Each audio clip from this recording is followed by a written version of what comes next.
Welcome to Thank You for Your Service on Wisconsin Rapids Community Media. My name is Tom Heiser and I will be your host. Today we are interviewing Wood County Veterans Service Office Veterans Representative and Operation Enduring Freedom Veteran, Leita Sosin. Leita, thank you for your service. Thank you for yours. No problem, thank you. Why did you decide to go in the Army? I always wanted to. I always played Army. I don't know. Okay. So, how old were you when you decided to go in to the Army? The firm decision or the dream? The firm decision. 17. Okay, so you were still in high school at the time? Mm-hmm. Yeah. So you went in under the delayed program? No, my mom signed for me to go in, but I started in September, a month after my birthday. Okay. Why? Why'd you want to enlist in the Army, besides playing all your early life? I don't know, just because it was, everyone was, my whole family was military. So it's kind of within the family. It is. Mm-hmm. Okay. Where were you living when you decided to go in? Wisconsin Rapids. Okay, so you were at Lincoln High School at the time? I was. Mm-hmm. That's how they recruited me. The recruiters used to come in and sit in the courtyard, I think that's what it's called. The Commons? Yeah. And they would recruit from there. So you sat down and talked to her quite a bit. Mm-hmm. So the uniform kind of got you. Yeah. Mm-hmm. Love a man in uniform. Okay. When you enlisted, did any of your friends enlist with you also? No. It was just me. Okay. And so you're at Lincoln High School. Mm-hmm. And you decided to go in the military. Mm-hmm. Signed all the papers right there, or had to go to her office and... His office. He brought the papers actually to my mom's house because he needed her signatures as well, because I went in National Guard. So once he got her signatures, I started drilling with my unit before I went to basic and AIT. So your unit was based out of Rapids? Out of Toma. Well, you're out of Toma. Mm-hmm. What was the basis for that unit? What was their background or their... I don't even remember. I think it was a mechanical unit, but I was commo, so I was commo in their unit. I only drilled 2 or 3 drills before I went to basic. Okay. And what did you envision life to be after you signed the papers? I never envisioned life after 18, so I don't know. It was life-changing. I didn't expect how life-changing it was. Okay. So now you're signed up, Mm-hmm. and you're now active. Mm-hmm. What was the first days in your military life like? You're on your way down to basic training. Scary. I was homesick. I missed my mom. I wanted to go back home. Okay. I was kind of Sally. So where did you do basic training? Fort Jackson, South Carolina. How'd you get there? Bus? I flew. Yep. Okay. Flew out of Milwaukee. So you had to go to the repo station in Milwaukee and fly out. out of there. Okay. So you said you were a little apprehensive, scared, Scared. Of the unknown. but you wanted to be in the military since you were a little kid. Right. But it was basic training, and you don't know what you're getting into, and Okay. never left the state except for vacations, and never left your parents except for never.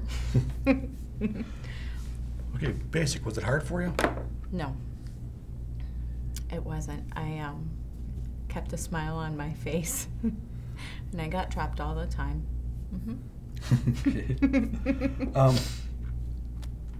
Drill instructors. The DIs in basic. Okay. Scared? Hard? Were they hard on? I looked at it as they were just trying to break me. So I looked at it as a game, and so I kept smiling. So they were kind of harder on me because they kept dropping me because I kept smiling, and they didn't like people smiling. DIs, male and female, or just? We only had males. basic. Yeah. So, and your unit, Was co-ed. so you had to do Everything. everything the same as the guys had to do. Yep. So the forest march, you're with the guys. Right. Run the track with the guys. Yep. Same time frames. Yep. Except front of the line because I was one of the shortest people. Really? They always put the shortest in front because of the pace being different. So you get through basic, Fort Jackson. Then where'd you go? Fort Gordon. Fort Gordon, Georgia. A long way away. So you're at Fort Gordon, Georgia. Basic is behind you. A little more relaxing? Yes and no. You still had to do the stuff the drill sergeant said, but you got the weekends and evenings if you were good. Well behaved. Okay. So you're at Fort Gordon. What was your MOS? What was your job? Communications, signal support systems, maintenance. So what did that, was that something that was classified, or was it something that you can talk about? It was a top secret clearance, but it's general knowledge. I mean, it was Singars and the Prick 77s, and it was how to fix and repair them. Okay. But you're in a secure part of the base when you're doing your job. Yeah. You had to have a little badge to get in, and No. okay. I was at Fort Gordon. So now basic's over. Okay. Where's your first duty station after basic? Korea. The NCO Academy. Okay. I was at E2. I worked under a sergeant as the unit communications. He was a communications NCOIC, and I was his private. And we did all the communications set up and take down for the students who are going through PLDC. We set up all their different camps and did all their communications, set up the antennas, and we also did ammo. We got all the training ammo from the Korean ammo base in north of Camp Casey. So you're in the northern part of Korea or the southern part of Korea, or mid? North of Seoul. North of Seoul. South of Casey. So you're up at the Z. No. You're not by the DMZ? No, it was about an hour north of Seoul and about a half hour south of Casey, and the DMZ is a little farther than Camp Casey. Okay.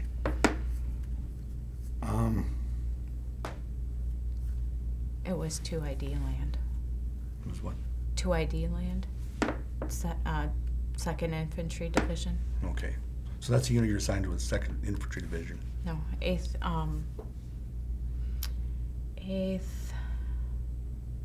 AUSA, NCOA. 8th U.S. Army, NCO Academy. Okay. So you're in Korea, which is known as a hardship tour. What were your living conditions like over there for you? For me, as a private, they were really good. I had my own room, my own bathroom.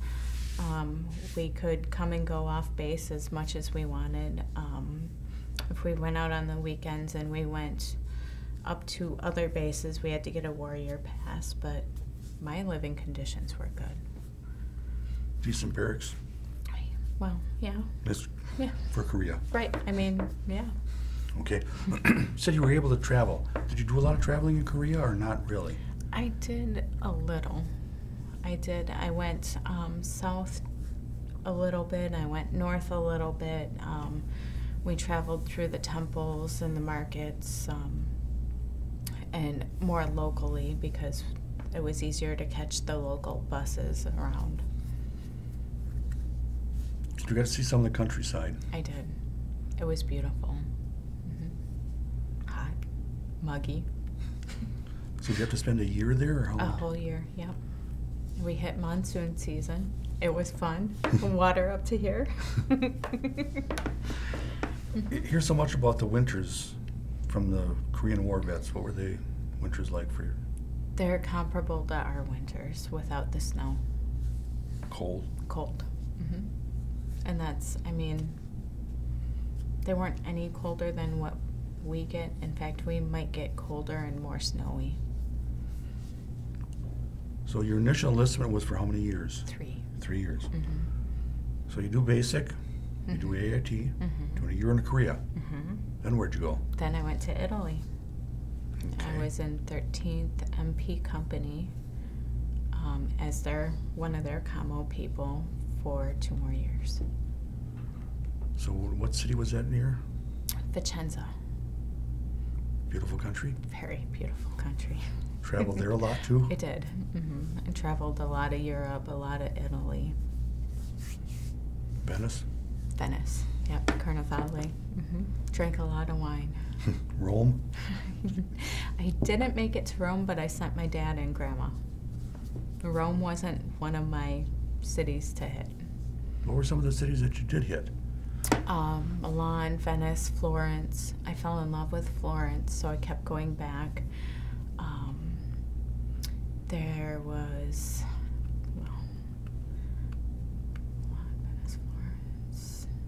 I can't remember the names of the other ones, but there was crystal factory cities that we went to, and marble factories, and porcelain factories. So you said you traveled throughout Europe. What other cities did you go to see? We went through Germany quite a bit. Of course, we had to do rotations through Germany.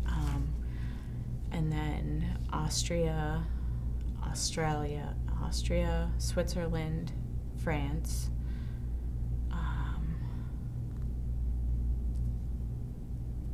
Where else did I go? A couple other countries that I can't remember at the moment. So you spent about a year there. Now your 2 enlistment's years. up. Oh, we spent 2 years. 2 So years. you re-enlisted somewhere. No, because I was National Guard when I went to basic and AIT. Okay. When I got back from AIT, I went in as prior service to active Army. Okay. So now you're done with Italy. Now where do you go? Then I went home again. Okay. I came back here. My grandma had just passed away, and at that point I was just going to come back and be with her. But she had passed away maybe a month before my enlistment was up, so instead of re-enlisting, I still came back because I was kind of lost. Okay. So you got out. I got out for about 6 months. I came back in and reclassed. So, okay, when you say reclassed, what does that mean? I changed my job. Okay. So now, did you come back in regular Army then, or were you still with the National Guard Regular Association? Army again. Okay. And what was your new job? Operating room tech. Okay, so you get into the medical field. I know I spoke to your boss, Rock, and he's very happy to have somebody that understands medical terms because of the VA and many of the Claims and things that go on. Okay, so now where'd you go to base or school for that for AIT? Fort Sam Houston, also known as Fort Sham Houston. Okay. And then how long of school was that? That was 19 weeks in class and another 19 on the job. So it's kind of like an internship. Yep. Okay, so now you've completed Fort Sam Houston. And now where do you go? I did my on-the-job training at Fort Leonard Wood, and then I went to Alaska. How much time did you spend in Alaska? A little over 3 years. I deployed in the medical field. They have a combat support hospital, and then from all the different hospitals in the region, they have people who are provosts to fill the combat support hospital. So we did all our training, field training, and all that with 47th Cash out of Seattle. So I deployed with them when we deployed. So when you say Alaska, whereabouts in Alaska were you stationed? Fairbanks, Alaska, interior. Okay, because there's islands along Alaska's coast also. How was it in Fairbanks? Cold. Dead. No, it wasn't dead. It was cold. Okay, 3 years up there. I got there in September, and it was still light most of the day and night. But winter came fast, and by the time winter came, it was dark most day and night. It was a very hard transition. 3 years. 3 years of that. Okay. So when you went back in, how long was your enlistment for? 6 years. 6 year enlistment. Now you're still in the Army, or? I'm still in the Army. Okay. So you do 3 years in Alaska. Now where do we go? Then we go to DC. Okay. Post deployment, because deployment is in the three years in Alaska. So whereabouts in DC are you at? I'm at Walter Reed in Walter Reed. DC. Large hospital. Very. Very famous hospital. Very, yes. And you're still a surgery? Operating room tech. Okay. Yes. And how was it in DC? Was it quite busy there? It's worse than Chicago. Okay. It's I went to DC as an operating room tech, and that's where Walter Reed, they sent most of the severely injured and very severely injured service members to for the critical care needs, whether it's wound debridements, amputations, anything of that nature. So it was busy not only in DC, but at Walter Reed as well. So you would see military people from all over the world. Right. Were sent there. Right. For initial people care. That I ran into, people we took care of when I was deployed from the cash. So I ran into people who were still recovering that we took care of. And then all the new people coming in that were injured. From all over the world. From all over. Not just combat related. Not just combat related. We had the president, we had governors, we had everybody. Okay, so how long did you spend there? 3 years. 3 years. So now you're getting towards the end of your 6. Correct? Yep. Then what do we do? Then I had, in the middle of that 3 years at Walter Reed, actually at the beginning, they tasked me to the Family Assistance Center.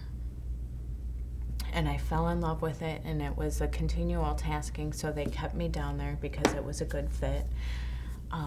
And at that point, because it was a lot of case management, taking care of family members and service members' needs, active duty, I wanted to stay there. So I stayed there after I got out for a couple months. Okay, so now you're helping the family members as well. Right. Not just the service. Right, but their families. You said that was quite rewarding for you. It was the dream job. It was So what did that entail? Just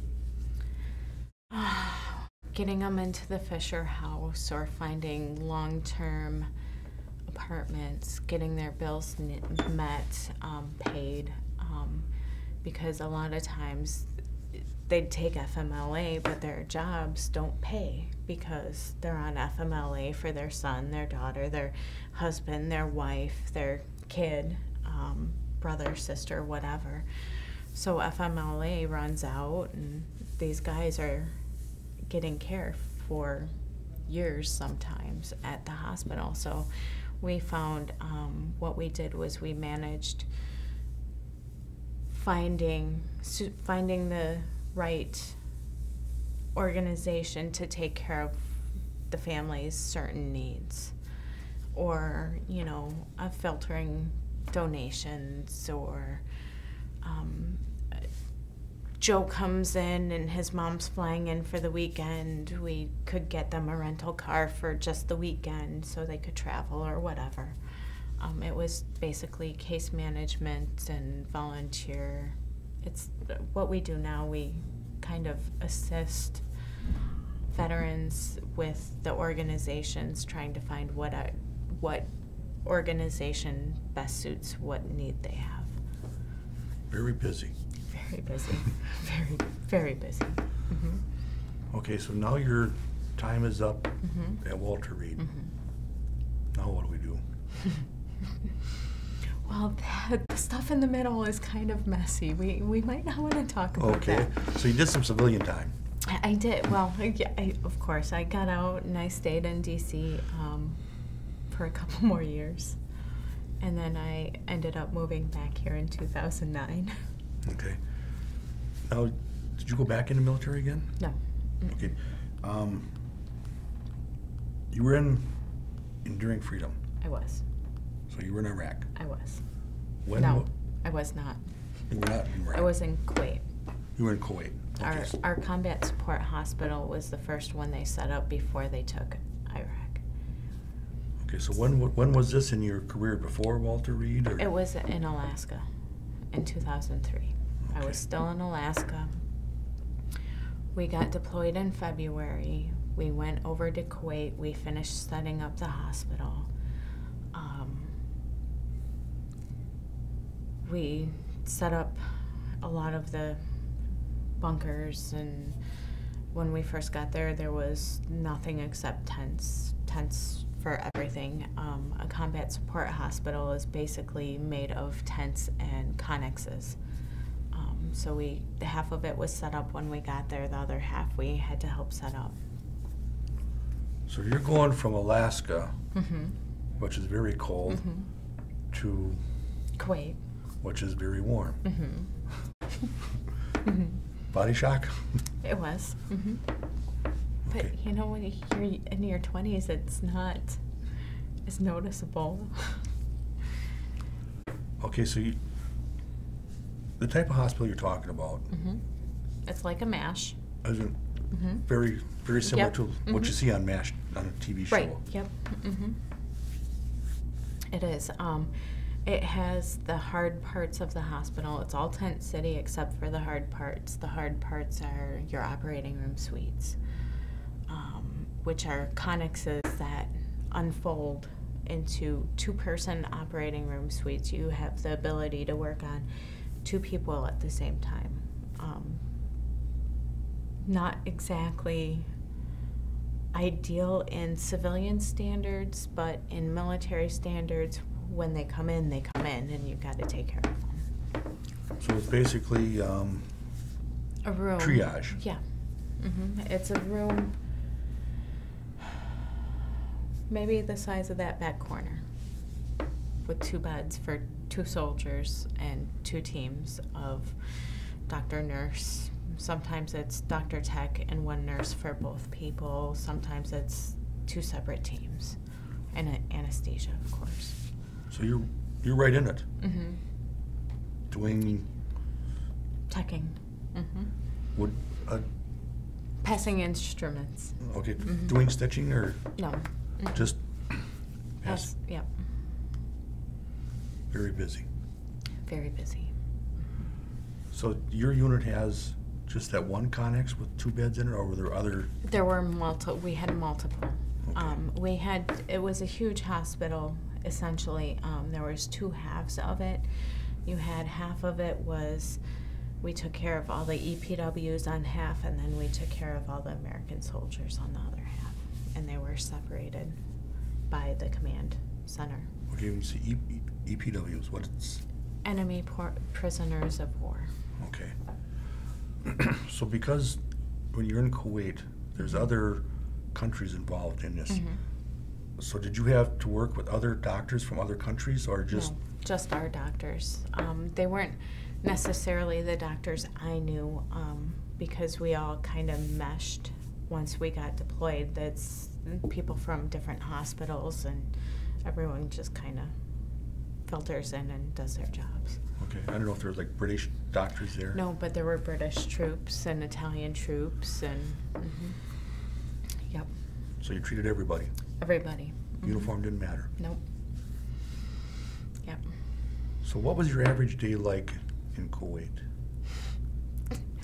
Depends. Initially, it was a lot of mop gear, gas masks, bunkers. Our first Moscow was a friendly fire, Moscow. It was devastating once we figured out that it was friendly fire, done intentionally. We broke it up into shifts. We had day shift, night shift. I was on the night shift.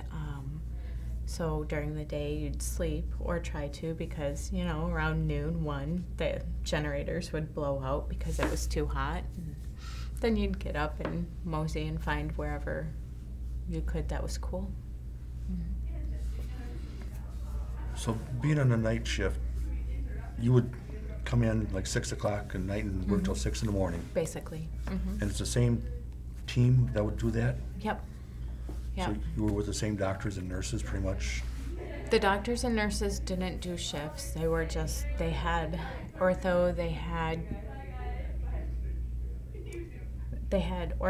women doctors, they had general surgeons, and they had neurosurgeons, and that was it. They were it. It wasn't, they didn't have multiples of doctors. They had multiples of techs and nurses, and, you know, we could do whatever, where they, you know, were only doctors. They could only doctor. Okay, so you're over there and you're working constantly. Didn't get much time off. Okay. Did you get a chance to do any traveling around Kuwait at all during your time over there? Twice. Once we went to the Black Sea, and then the other time we went to Camp Doha, which was a camp with a PX and a pool. It was a recreational type camp. Okay. Being a lady, were you able to get your, you know, your shampoos and your stuff over there, or was that pretty, the supplies, so to say? I brought everything I needed to last. The hardest part was the soap, because I brought bar soap. I mean, bar soap's easy to pack, whatever. It would melt. Really? My bar soap would melt, so I switched over to liquid soap, and my mom would send it if I needed it, or whatever I needed. I would shoot her an email and ask her to send it, and she would send it. I was going to ask about care packages. Did you get a few care packages? A couple, yeah. Did you? Yeah. Yeah. The first time, my mom sent me one for Easter, and I opened it up, and she had sent a chocolate bunny in it. And all you could tell about the chocolate bunny was its eyes. It was melted, and the 2 eyes were sticking on the side of the clear part of the packaging. Temperatures over there? Hot. All the time? All the time. Sand? Everywhere. It was nasty. I'm still finding sand, and it's been 14 years. Sandstorms, they blow sand everywhere, and I wore glasses, so couldn't wear the fancy goggles that were low profile and stayed close to your face. So by the time I got back, my glasses were all scratched from sandstorms. Ears, eyes, mouth, everything just full of sand. Okay, did you go on R&R at all? No. Okay, but you did a little bit of travel. Black Sea, pretty area? It was really pretty. Anything green is pretty. Yeah, exactly. Okay. Entertainment while you were over there. Radio, TVs? Some people had their laptops and movies. Not much for radio. I did a lot of exercise. I went to the gym a lot. And a lot of eating because the DFAC was open for 4 meals a day. Okay. What do you remember most about Iraq? The sand. The sand. Mm-hmm. Okay. Missing my family. Regretting I didn't go and see them sooner. Vowing to see them at least once a year after. Downtime, you said, was pretty much the gym Mm-hmm. and the mess hall or whatever. Mm-hmm. Okay. A lot of writing letters home? No, I'm not a good writer. I don't do a lot of keeping in touch. Okay. Internet over there? Monitored a little, yeah. So you were able to get on the internet. Mhm. Did you Skype at all to family members or anything? No, because at the time of my deployment, I was involved with somebody, so I set up because they let you choose at the combat support hospital your hours. I set up my hours so we could instant message each other off of the army.mil Okay. website. Homesick while you were over there? Yeah. Very much. Yeah. Okay. Mm-hmm. Do you go to any USO shows at all?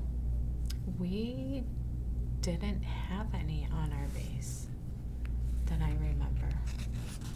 Okay. So you weren't, you were back in the back, the rear, so to say. Right. Your time, okay. Anything from Iraq brings a smile to your face? Funny times? Forgotten times? I met a good group of people while I was there, but I'm not good at keeping in touch with people, so I don't keep in touch with any of them. Okay. Mm-hmm. Like on Facebook or anything, you don't? Nope. Mm-mm. Okay.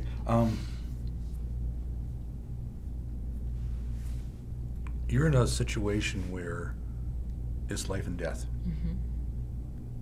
Initially. Pretty tough. Initially. Because before they took Iraq, we were the entry point in. And we were the only combat support hospital, and you didn't know. So initially it was quite stressful, I had a niece and nephew at the time, and my parents I hadn't seen in a couple of years, and it was quite, oh crap, what if I can't say goodbye? What if, you have the what ifs, the unknowns, until everything kind of settles, the dust settles, and you're like, okay, it's okay. Whatever's gonna be, it'll be. Okay. Mm-hmm. So any injuries in your unit? Any casualties in? Not in my unit. We were basically the combat support hospital. We had the medics that went in and out, but no one, to my knowledge, in my unit got hurt. Okay. Bringing the injured troops back to you, Mm-hmm. helicopter or by vehicle? Yes, both. Mm-hmm. So it's just like the beginning of the TV show MASH. Right. Mm-hmm. Yep. And the Maskals, the 10th Mountain. It was the 10th Mountain Friendly Fire. They all came via vehicle. They weren't helicoptered, and depending on what the status is, they would all come through our base after they built 10th Cache was in Baghdad, once they took Baghdad. So they would go there and then go to us and fly out to Germany. But initially you were We were it, yep. And then as the war moved further north, they set up other... Yep, they progressed. Mm-hmm. So you guys were, when the war first started... Kuwait City. You were at, what's the second one? Then things kind of slowed down for you a little bit, Yep. and then they went to Germany from you. Right. Okay. So, they ever build a hospital as such where you were at that? Not when I was there. Who's to say they haven't since? I haven't really kept in touch. Okay, well, I'm just wondering how, Right. how it progressed. Yeah, I have no idea. I think 10th Cash, they're out of Carson. I think they had more of a permanent structure. Okay. When your time was up in Iraq, you go back to Alaska. Did your whole unit go back, or did you guys go back like And 2, 3, 4 at a time? yep, 2, 3, 4 at a time. And they were trying to keep us open, but yet send the people they didn't need home. Home or to the Original. station? So now you go from very light clothing back to the super freezer. Yep. In December. Okay, when you're in Alaska, where were the troops coming from there to get treated? So are you back? You're not in a medical unit anymore back in Alaska, or? I'm in the hospital. Okay, It's so an Army hospital. So they go, whoever's in Alaska goes to the Army hospital. If their needs aren't met there, they go to the civilian hospital. okay, so you just have the hospital there, and you're not bringing in troops from all over the place, just No, from it's- that base, yeah, basically. it's a base, the base hospital, yeah. Okay, so Alaska's done. You go to DC, and you get out to the military into DC, and you end up coming back to Wisconsin. Okay, what was your highest rank when you were in the service? E5, sergeant. Okay, so you were a sergeant. What awards or decorations did you get? I had 4 ARCOMs, National Defense, Good Conducts, to couple 3 Good Conducts, Korean Service Ribbon, Overseas Bars, a couple of those, GWET Service, Kosovo medals, there was another one I can't remember. So pretty well decorated. You did a good job. Thanks. You're welcome. So you're done. You come back to Wisconsin. What field did you go into? Did you go back to school? I was going back to school for nursing, but then a job at Riverview opened up as a tech, as a surgical tech. So I went back into teching at Riverview until last year. Okay. When you got out, you came home alone. It wasn't as a unit, Right. because so many times units will come back. Right. Every year. So you just Right. you're done. You come home. Yep. Okay. You take advantage of the GI Bill at all? I did. All my schooling post military experience has been the GI Bill. Very beneficial. Very. Okay. What lessons did you learn from the military that served you well now? That we take care of our own. I mean, all military takes care of their own. They may dig on each other about their service or branch that they were in, but bottom line is, anybody who is in the military takes care of their brothers and sisters, their family. Are you aware of any organizations that help female veterans? There is a women's organization out of Toma, a woman veterans organization out of Toma. Do they have a branch like here in the Rapids area, or is it just everything? They don't really have a branch in Rapids that I know of. I know of a handful of female vets in Rapids now, but before that, I had no idea. Do you belong to any female veteran organizations? No. Do you belong to any veterans organizations? You qualify for them. Yes, I do. Have you ever thought about joining? No, but I've been offered a couple times by a couple different people to join. I know, so many of the veterans organizations are old guys. Mm-hmm. We're looking for help. New blood. Yes, Mm-hmm. new thoughts, new ideas. Right. Okay, do you ever go to any reunions of the unit at all? No. Okay, keep track at all? Nope. Okay. You're now in the Veteran Service Office, Mm-hmm. and you're the veterans representative, Right. is what the title is. Right. What does that entail?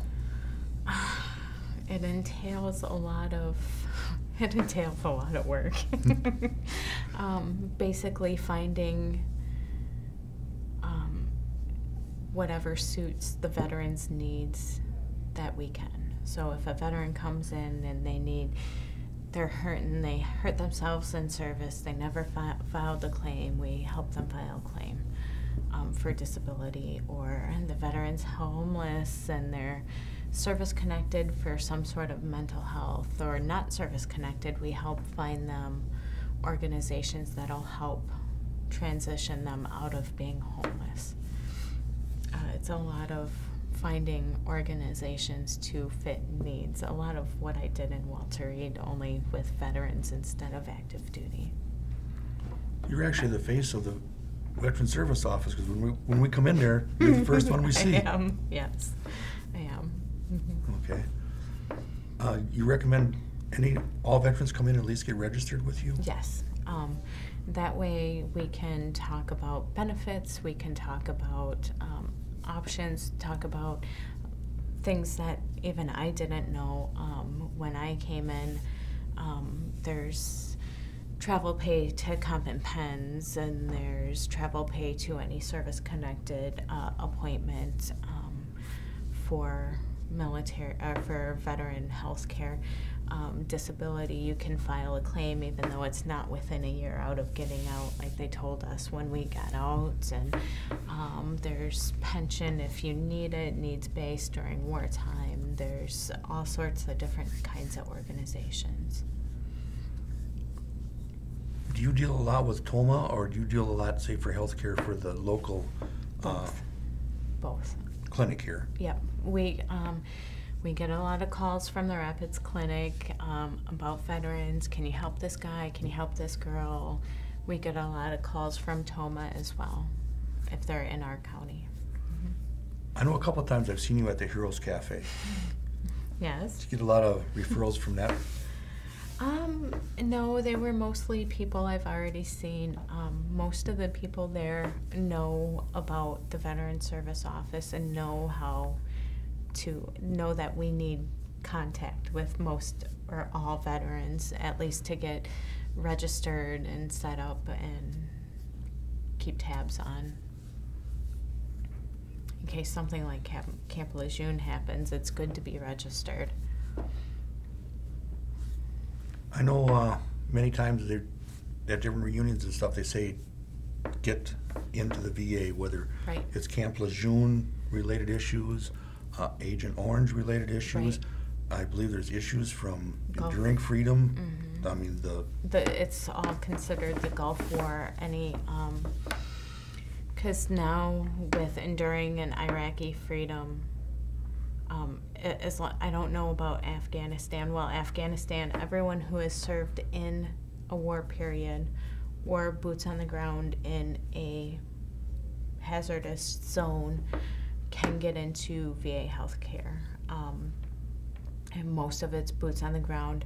There's Agent Orange, there's Camp Lejeune, there's the Gulf War people who there's weird symptoms for Gulf War. There's the Gulf War illness. People need to know that if they have undiagnosable things and their doctors are saying, well, there's nothing wrong with you, we can't find anything wrong with you, they might want to come in and investigate a little farther. Maybe they need to go see someone who's an expert in Gulf War illnesses. So you say doctors are not familiar.